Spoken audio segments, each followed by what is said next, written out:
আসসালামু আলাইকুম প্রিয় দর্শক। এই মুহূর্তে সামাজিক যোগাযোগ মাধ্যমে যে সকল নিউজ ভাইরাল হয়েছে, পাল্টা কমেন্টস আপনাদের সামনে উপস্থাপন করছি। যদিও আমি মূলত বলে থাকি যে আমি কোনো সাংবাদিক নই, আমি সামাজিক যোগাযোগ মাধ্যমের নিউজগুলোর কমেন্টস দেখে আপনাদের সামনে উপস্থাপন করি যেন আপনারা মূল্যায়ন করেন যে কোনটা সঠিক, কোনটা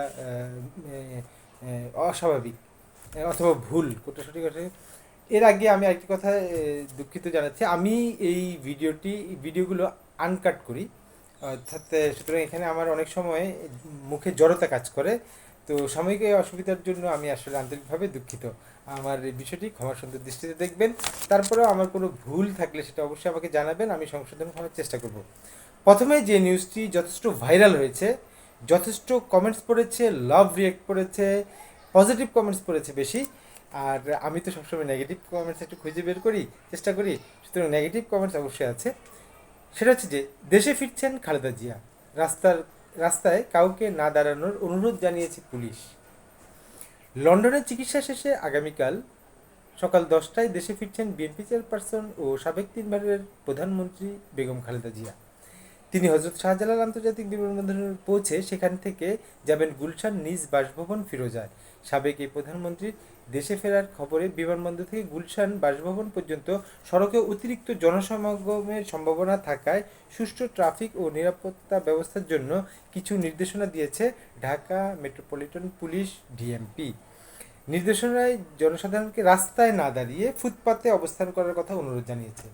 এই নিউজটিতে যথেষ্ট লাভ রিয়েক্ট করেছে, যথেষ্ট কমেন্টস পড়েছে, পজিটিভ কমেন্টস বেশি। সেটা হচ্ছে যে পজিটিভ কমেন্ট হচ্ছে, 2 পুত্রবধূকে নিয়ে দেশে ফিরছেন রানী, সাবেক 3 বারের প্রধানমন্ত্রী, গণতন্ত্রের মা, জননেত্রী জন জননেত্রী বেগম খালেদা জিয়া, সরি সরি দেশ নেত্রী বেগম খালেদা জিয়া। হুম আরেকজন কমেন্টস করেছে, আমাদের আমাদের নেত্রীকে সুন্দরভাবে আমরা সুন্দর পরিবেশে গ্রহণ করব, এটাই, অর্থাৎ ডিএমপি যে নির্দেশনা দিয়েছে তাকে সে এটা বলছে। আরেকজন কমেন্ট করেছে, আল্লাহ তাআলা ওনাকে সহি সালামতে দেশে পৌঁছাবার তৌফিক দান করুক, আমিন। আরেকজন কমেন্টস করেছে, নেত্রী আসবে, নেতাকর্মীরা যাবে, এতে একটু ঝামেলা হবে, পুলিশ ভাই এটি সুন্দরভাবে চালিয়ে নেবে। উনি একটি পুলিশ ভাইদের প্রতি ওনার আত্মবিশ্বাসের কথা বলেছে। আরেকজন কমেন্টস করেছে, বিএনপি নেতাকর্মীরা আইনের প্রতি শ্রদ্ধাশীল, তাদের নেত্রীও শ্রদ্ধাশীল। যদি শ্রদ্ধাশীল আইনের প্রতি না হতো তাহলে ফ্যাসিস্ট শেখ হাসিনা এতদিন তাদেরকে ওনাকে বন্দি করে রাখতো না। সুতরাং বিএনপি সুষ্ঠু পরিবেশে সেটাকে ইয়ে করবে। অর্থাৎ এই নিউজটিতে যথেষ্ট পজিটিভ কমেন্টস পড়েছে। তো এর ভিতরে নেগেটিভ কমেন্টস খুঁজে বের করতে আমার অনেকগুলো কমেন্টস পড়তে হয়েছে। নেগেটিভ কমেন্টস হচ্ছে, দুর্নীতিবাজ একটি পরিবার, অর্থাৎ বেগম খালেদা জিয়ার পরিবারটাকে দুর্নীতিবাজ বলছে। নোংরামি যাদের ধর্ম, তারা কি এসব পরিবর্তন করতে পারবে? অর্থাৎ যে এই যে ঝামেলা টামেলা করার কথা, এটা তারা করতে পারবে না, তাদের দুর্নীতি। আর বিমানবন্দর টু গুলশান সড়ক বন্ধ করে জনগণের দুর্ভোগ করবে তারা, যে তারা তো দুর্ভোগই করে জনগণের, যে দলটি নিরীহ মানুষের কাছ থেকে চাঁদা তোলে। অর্থাৎ উনি ওনার মন্তব্য করেছে। এর ভিতরে এই নিউজটিতে যথেষ্ট পজিটিভ কমেন্টস পড়েছে, যথেষ্ট লাভ রিয়েক্ট করেছে যে সাবেক 3 বারের প্রধানমন্ত্রী দেশে আসছে।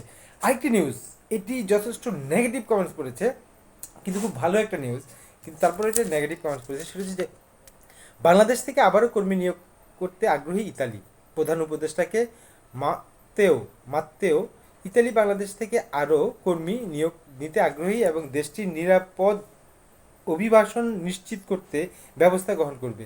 সফররত ইতালির স্বরাষ্ট্রমন্ত্রী মাত্তেও পিয়ান্তেদোসি 5ই মে ঢাকার রাষ্ট্রীয় অতিথি ভবন যমুনায় প্রধান উপদেষ্টার প্রফেসর ডক্টর মোহাম্মদ ইউনূসের সাথে সাক্ষাৎ করেন।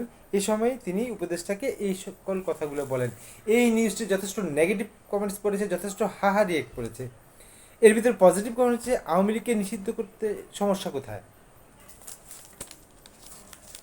সরি, এখানে উনি অপ্রয়োজনীয় একটি কথা বলছে, এটার সাথে জড়িত না, আমি এটার জন্য সরি। এর ভিতরে পজিটিভ কমেন্ট হচ্ছে যে আলহামদুলিল্লাহ, অভিনন্দন। আর নেগেটিভ কমেন্ট, যথেষ্ট নেগেটিভ কমেন্টস বেশি পড়েছে, সেটা হলো ভুয়া নিউজ, কাগজে কলমে। আরেকজন কমেন্টস করেছে, কাগজে কলমে হবে, বাস্তবে হবে না।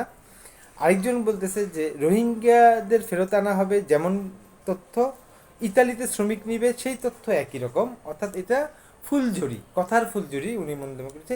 ব্যক্তিগতভাবে আমি মনে করি doctor professor Mohammad Yunus sir যেভাবে রোহিঙ্গাদেরকে আশ্বাস দিয়েছে আগামী বছর ইফতার পার্টি তাদেরকে রোহিঙ্গাদের সাথে করবে, ব্যক্তিগতভাবে আমি মনে করি এই কথাটি ডক্টর ইউনুস এই সময়ে মোটামুটি আগামী বছরও যদি হয় সে সময় আমার মতে, আমার মত ভুল হতে পারে, আমি যে আমার যে ক্ষুদ্র জ্ঞান সেই জ্ঞান থেকে মনে হচ্ছে যে 95% শিওর রোহিঙ্গা এই দেশ থেকে যাবে না, অথবা রোহিঙ্গাদেরকে ওই দেশে পাঠাবে না, কারণ মিয়ানমারের এখনও অবস্থা খুবই খারাপ। এখন যদি ভালো থাকতো ধরে নিতাম আগামী এক বছরে এটা প্রসেসিং হয়ে একটা সম্ভাবনা থাকতো। তবে আবার আমার ধারণা ভুল হতে পারে, আমি যে সত্যি হবে তা না, আমি আমার ধারণা থেকে বলেছি। তো মোটামুটি এই নিউজটিতে যথেষ্ট নেগেটিভ কমেন্টস পড়েছে, হাহারি এক পড়েছে। তো প্রিয় দর্শক, আপাতত এই হচ্ছে আপডেট।